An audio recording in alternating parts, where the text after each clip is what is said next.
Assalamualaikum warahmatullahi wabarakatuh. Alhamdulillah, salatu wassalamu ala rasulillah wa ala alihi wa sahbihi wa man wala. Sedidik yang saya hormati, pada kesempatan kali ini kita masuk pada pembelajaran bab iman kepada Rasulullah SAW Subhanahu wa Ta'ala. Namun sebelumnya, marilah kita awali dengan doa. Doa adalah merupakan senjatanya bagi orang muslim. Untuk doa silakan dikondisikan bagaimana kondisi Anda di situ. Mari kita berdoa bersama-sama. Berdoa mulai. Rabbi awzilna min syururi ma taqaddama wa ala walidayya wa na'mal salihan tardahu wa nafira fi ibadika salih. Rabbi zidni ilma warzuqni. Amin. Mari. Baiklah, pada kesempatan kali ini kita akan membahas tentang iman kepada Rasulullah Subhanahu wa Ta'ala. Namun sebelumnya kita perhatikan dulu yang pertama ini. Kompetensi dasar yang akan atau diharapkan dicapai yaitu yang pertama meyakini adanya Rasulullah SAW. Yang kedua, menunjukkan perilaku saling menolong sebagai cerminan beriman kepada Rasulullah SAW dan menganalisis makna iman kepada Rasulullah, menyaksikan kaitan antara iman kepada Rasulullah dengan keteguhan dalam tauhid, toleransi, ketaatan, dan kecintaan kepada Allah Subhanahu wa Ta'ala. Itulah kompetensi dasar yang ingin kita capai. Adapun tujuan pembelajaran pertama adalah setelah mempelajari materi ini, maka kalian akan bisa atau mampu pertama menyebutkan arti iman kepada Rasulullah Subhanahu wa Ta'ala. Yang kedua, menjelaskan kandungan dalil nakli tentang iman kepada Rasulullah Subhanahu wa Ta'ala. Ketiga, menjelaskan makna iman pada Rasulullah Subhanahu wa Ta'ala. Yang keempat, menunjukkan perilaku cerminan iman kepada Rasulullah Subhanahu wa Ta'ala. Yang terakhir adalah mengimplementasikan dalam kehidupan sehari-hari. Itulah di antara tujuan-tujuan yang akan dicapai pada pembelajaran kali ini. Kalian perhatikan di slide materi ini, iman kepada Rasulullah Subhanahu wa Ta'ala. Apa itu iman? Nah, sini ada pertanyaan itu. Apa itu iman? Apa iman itu? Ya, iman itu bisa diartikan percaya, ya, sepenuh hati adanya utusan-utusan Allah. Kalau iman secara global dia percaya. Kalau kita kaitkan dengan iman kepada Rasulullah, maksudnya adalah kita mempercayai dengan sepenuh hati bahwa Allah Subhanahu wa Ta'ala menurunkan utusannya, yaitu Rasulullah Subhanahu wa Ta'ala. Ya. Iman percaya, kalau kita kaitkan dengan iman kepada Rasulullah, berarti artinya adalah kita mempercayai dengan sepenuh hati benar bahwa Allah Subhanahu wa Ta'ala mempunyai utusan-utusan, yaitu para Rasulullah Subhanahu wa Ta'ala. Itu pengertian iman. Kita ulang, definisi iman adalah percaya. Ya, saya maksudnya adalah percaya dalam hal ini, saya sepenuh hati tidak ragu-ragu terhadap kebenaran utusan Allah Subhanahu wa Ta'ala, yaitu Rasul-Rasul Allah Subhanahu wa Ta'ala. Iman kepada Nabi dan Rasul. Kita lagi lihat ke sini. Nabi adalah manusia pilihan yang diberi wahyu oleh Allah Subhanahu wa taala untuk dirinya. Ya, berarti Nabi mempunyai waktu atau diberikan wahyu oleh Allah Subhanahu wa taala untuk dirinya sendiri, tidak berkewajiban menyampaikan kepada umatnya. Nabi. Ini pendapat ya yang harus kita juga tahu. Kemudian Rasul. Berarti ada perbedaan ini antara Nabi dan Rasul. Rasul manusia pilihan Allah Subhanahu wa taala yang diangkat sebagai utusan untuk menyampaikan firman-firmannya kepada umat manusia sebagai pedoman hidup. Jadi perbedaan garis besarnya di sini, kalau seorang nabi sama-sama menerima wahyu dari Allah Subhanahu wa taala, namun beliau atau nabi tidak berkewajiban untuk menyampaikan wahyu tersebut pada umatnya, pada orang lain. Kalau Rasul, manusia pilihan Allah Subhanahu wa taala yang diangkat sebagai utusan untuk menyampaikan firman-firmannya kepada umat manusia. Kepada siapa? Pada umat manusia. Apa utusannya? Sebagai pedoman dalam kehidupan mereka. Jadi, contohnya Rasulullah SAW, Nabi kita Muhammad SAW, dia menyampaikan wahyu untuk semua umat di dunia akhir zaman. Karena Nabi atau Rasulullah SAW sifatnya menutup para nabi. La nabi ba'dah. Tidak ada lagi nabi setelah beliau. Berarti kita termasuk umatnya Nabi Muhammad SAW yang kita menerima pembelajaran-pembelajaran atau risalah yang disampaikan oleh Nabi Muhammad SAW termasuk kepada kita. Ya, kita belajar tidak bertemu dengan Nabi, dengan Rasulullah SAW, tapi kita belajar dengan para ulama yang sanadnya nanti nyambung pada Rasulullah SAW melalui para tabiin, tabiin. Nah, dan kalau zaman sekarang kita melalui para ulama, ulama warasatul anbiya, bahwa ulama adalah pewaris para nabi. Jadi kita belajar dengan ulama yang benar, dengan itu pula kita akan tersambung sanad kita, keimanan kita kepada yang mengajarkan. Itu Rasulullah SAW terkait dengan agama Islam. Itu ya. Jadi Nabi manusia pilihan, sama-sama manusia pilihan, tetapi tidak berkewajiban menyampaikan wahyu kepada orang lain atau umatnya. Kalau Rasul ya manusia pilihan yang diberi atau diangkat, kemudian manusia pilihan Allah SWT yang diangkat sebagai utusan untuk menyampaikan firman-firmannya kepada umat manusia. Untuk apa tujuannya? Sebagai pedoman hidup. Jadi segala sesuatu harus berpedoman pada yang diajarkan. Pedoman hidup kita. Ajaran-ajaran agama yang ada di dalamnya. Sebagai pedoman hidup agar kita selamat. Fidini wa dunya wal akhirah. Dunia, di agama, dan di akhirat kita. Kemudian kalau kita berbicara tentang jumlah Nabi dan Rasul.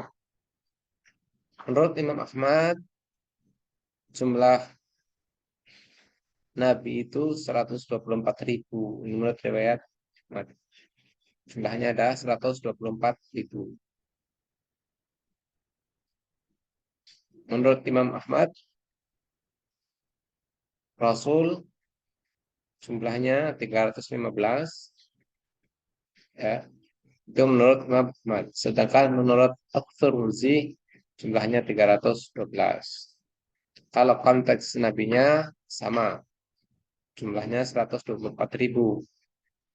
Kalau konteks rasulnya jumlahnya menurut Imam Ahmad 315, sedangkan menurut pendapat Tirmidzi berjumlah 312 orang atau rasul. Ini jumlah nabi, dan ini jumlah rasul. Baik, kita lanjutkan. Kita lanjutkan kepada sifat-sifat Rasul Allah Subhanahu wa taala. Tentu Rasul juga seorang manusia, tetapi manusia pilihan. Nah, maka tidak lepas dari sifat-sifat kemanusiaannya. Mari kita lihat pertama. Namun sifat-sifat Rasul-Rasul itu wajib ada pada orang yang disebut sebagai Rasul. Berarti Rasul itu mempunyai sifat-sifat wajib. Ya, wajib berarti harus ada di dalam diri Rasul. Disebut Rasul berarti dia sudah memiliki sifat-sifat ini. Sifat-sifat wajib bagi Rasul. Nanti kita ada juga yang disebut dengan sifat mustahil. Mustahil itu sesuatu yang tidak harus ada pada sesuatu. Contoh Rasul punya sifat wajib, juga Rasul harus terhindar dari sifat-sifat mustahil. Mari kita bisa sama ya. Di sini adalah sifat wajib bagi Rasul. Dan empat ya. Dan empat. Yang pertama adalah sidik. Sidik artinya benar. Dapat pula dikatakan jujur. Bahwa Rasul mempunyai sifat yang pertama adalah sidik. Jujur atau benar. Kalau ada seorang Rasul yang tidak jujur, yang tidak benar, maka tidak disebut sebagai Rasul. Karena akan membahayakan kepada umatnya. Sebagai contoh, kalau ada nabi palsu mengaku punya ini dan punya itu, bisa ini dan bisa itu, dan sebagainya. Tetapi sebenarnya adalah tidak. Maka itu tidaklah tepat menjadi seorang Rasul. Yang tepatnya disebut Rasul palsu. Al-amanah, al-amanah atau amanah. Amanah adalah sifat Rasulullah atau Rasulullah yang mana sifat ini bisa diartikan secara gampang, amanah itu dapat dipercaya. Artinya segala ucapan Rasul ini benar, dapat dipercaya. Ya, mana tidak pernah dusta, tidak berdusta atas apa yang disampaikan, baik perbuatannya ataupun perkataannya. Amanah. Kalau sifat manusia amanah kan orang yang bisa dipercaya. Kalau Rasul bicara itu ya secara bahasa atau gampangan amanah ya dapat dipercaya. Berarti Rasulullah adalah orang yang dapat dipercaya karena mengemban tugas dari Allah Subhanahu wa taala. Tidak mungkin berdusta. Harus sidik benar ya. Mana dapat dipercaya. Apapun yang beliau sampaikan itu bersumber dari wahyu. Wa ma yantiqu anil hawa in huwa illa wahyun yuha. Apa yang disampaikan oleh Rasulullah adalah berdasarkan wahyu, bukan berdasarkan hawa nafsu. Dan yang ketiga atau C tadi artidik, B amanah, C tablik. Tablik itu dapat diartikan bahwa Rasul mempunyai sifat menyampaikan, ya artinya menyampaikan sesuatu yang berasal dari Allah Subhanahu Wa Taala, menyampaikan sesuatu. Tidak mungkin Rasul diutus untuk menyampaikan wahyu kemudian disimpan untuk sendiri, tidak. Karena sifatnya adalah tablik atau menyampaikan kepada siapa? Pada umatnya sebagai pedoman, ya. Apa-apa yang berasal dari Allah Subhanahu Wa Taala maka disampaikan kepada kita. Kemudian fatona. Yang D itu sifat Rasulullah SAW adalah fatona. Fatona artinya cerdas. Dan mungkin seorang Rasul itu bodoh, tapi tidak cerdas. Itulah sifat-sifat wajib. Yang pertama sidik, dua al-amanah, ketiga tablik, yang keempat adalah fatona. Baiklah, kita lanjutkan ke sifat mustahil. Sifat mustahil adalah sifat-sifat yang harus tidak ada, yang mustahil ada. Berarti sesuatu yang harus nggak ada, tidak ada ya. Kalau kalau ada berarti seperti apa? Tidak disebut sebagai rasul. Yang pertama adalah kezib, dusta. Tidak mungkin seorang rasul itu berdusta, ya, berdusta. Tetapi dia adalah sidik, amanah. Tidak mungkin dia berdusta, al-kezib. Kalau berdusta berarti nabi palsu. Al-kezib, atau Musailamah al-Kadzab, itu kan mengaku nabi palsu, maka al-Kadzab, kadzib, palsu. Yang kedua adalah khianat. Tidak mungkin Rasulullah punya sifat khianat, mengkhianati, berkhianat. Ya, nanti kan tidak amanah berarti khianat. Nanti tidak mungkin, tidak ada pada diri Rasul. Sifat mustahilnya nggak ada. Zib, dusta, khianat ya, dan khianat tidak berkhianat. Dan yang ketiga, khidman. Khidman itu menyembunyikan. Menyembunyikan sesuatu yang datang dari Allah Subhanahu wa taala, menyembunyikan. Tidak mungkin, tidak ada di diri seorang Rasul. Dia harus tablik, terus menyampaikan apa-apa yang disampaikan oleh Allah kepada Rasul, kemudian disampaikan kepada umatnya. Tidak mungkin khidman atau menyembunyikan. Yang keempat adalah balagha. Balagha itu kurang cerdas atau bodoh. Tidak mungkin. Seorang Rasul harus punya sifat fatonah, cerdas. Kalau balagha, kalau bodoh, Rasulnya bodoh, umatnya seperti apa nanti? Dan seterusnya. Itulah sifat wajib dan sifat mustahil bagi Rasulullah SAW. Kemudian kita lanjutkan ke sifat jais. Sifat jais itu sifat biasa ya, kemanusiaan seperti biasa gitu ya. Al-ardul basyariah. Sifat kemanusiaan seperti orang pada umumnya. Seperti apa contohnya? Ya tidur, makan, minum, lapar, ya, dan sebagainya. Itulah sifat-sifat jais. Ini ada, kalau seperti ini ada. Sifat wajib ada, sifat mustahil nggak ada pada diri Islam. Mustahil ada ya, jadi nggak ada. Kemudian sifat jais itu sifat kemanusiaan seperti orang pada umumnya. Baiklah, kita lanjutkan tugas-tugas Rasul SAW. Tugas-tugas Rasulullah Subhanahu wa taala. Yang pertama adalah menyampaikan risalah. Jadi menyampaikan ya apa yang berasal dari Rasul berarti Allah, maka disampaikan. Itulah tugas menyampaikan risalah, satu ajaran-ajarannya. Kemudian yang kedua mengajak tauhid. Setiap Rasul sungguhnya tugasnya sama, yaitu menegakkan tauhid atau mengajak tauhid. Tauhid itu berarti mengesahkan Allah Subhanahu wa taala. Tidak ada mengajak syirik dan sebagainya, tapi mengajak bertauhid kepada Allah Subhanahu wa taala.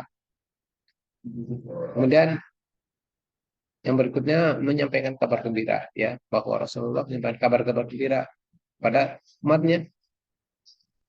Kabar gembira itu bisa berbentuk kalau kita melakukan hal ini nanti akan begini, itu kabar gembira ya. Kalau kita bertakwa nanti ibadah kita adalah al-jannah, surga dan sebagainya. Itu menyampaikan kabar-kabar gembira. Kemudian yang berikutnya menunjukkan jalan yang lurus ya, dan menunjukkan jalan lurus artinya jalan kebenaran yang ditempuh, yang harus ditempuh oleh umatnya agar selamat di dunia, buat dunia wal akhirah, di dunia ini, di agamanya dan akhiratnya. Jadi Rasulullah menyampaikan, menunjukkan jalan yang lurus, ini loh jalan yang harus kalian tempuh, yaitu jalan yang benar sesuai dengan syariat agama. Kemudian membersihkan Rasulullah membersihkan jiwa. Ini lebih pada konteks mujahadah anak gitu ya, membersihkan jiwa ya, dalam kaitannya dengan tugas-tugas Rasulullah SAW. Dan sebagai hujah bagi manusia, sebagai hujah ini semacam dalil bagi manusia ya, bahwa Rasulullah SAW yang benar, artinya pasti menyampaikan apa-apa yang benar daripada Allah Subhanahu wa taala. Oke, lanjutkan kembali. Lalu apakah ada hikmahnya kita beriman ke Rasul Allah Subhanahu wa taala, atau beriman kepada Rasulullah Subhanahu wa taala? Tentu banyak hikmahnya ya. Pertama adalah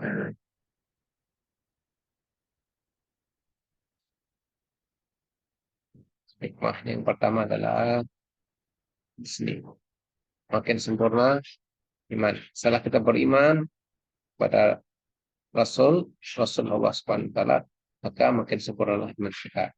Karena rukun iman yang keenam itu tidak boleh dipisah-pisahkan, antara diambil satu saja, satu tidak percaya, maka tidak sempurnalah iman kita. Jadi yang keenam itu, rukun iman yang keenam itu harus menjadikan sebagai satu satuan yang utuh yang harus diamalkan. Contoh beriman kepada Rasulullah.